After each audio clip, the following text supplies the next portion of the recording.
शेख रशीद कहते हैं कि 25 मार्च को कौमी असम्बली का इजलास होगा। रिवायत के मुताबिक दुआ होगी। 30 मार्च से 1 अप्रैल तक स्पीकर जिस दिन के लिए चाहेगा वोटिंग का दिन मुकर्रर करेगा।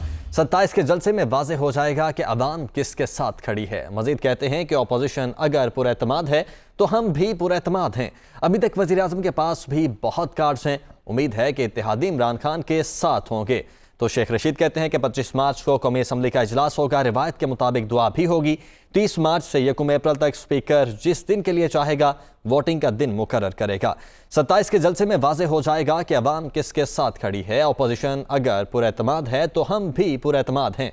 अभी तक वज़ीर आज़म के पास भी बहुत से कार्ड्स हैं। उम्मीद है कि इत्तेहादी इमरान खान के साथ होंगे। तो शेख रशीद का ये कहना है कि वज़ीर आज़म इमरान खान कहीं नहीं जा रहे हैं। अभी तक वज़ीर आज़म इमरान खान के पास बहुत से कार्ड्स मौजूद हैं और इत्तेहादी इमरान खान के साथ खड़े हैं। वफाकी वज़ीर दाखिला शेख रशीद भी खासे कॉन्फिडेंट दिखाई दे रहे हैं और उनको भी यही लग रहा है कि तहरीक अदम एतमाद नाकाम होगी। मज़ीद कहते हैं कि 25 मार्च को कौमी असम्बली का इजलास होगा। रिवायत के मुताबिक दुआ भी होगी।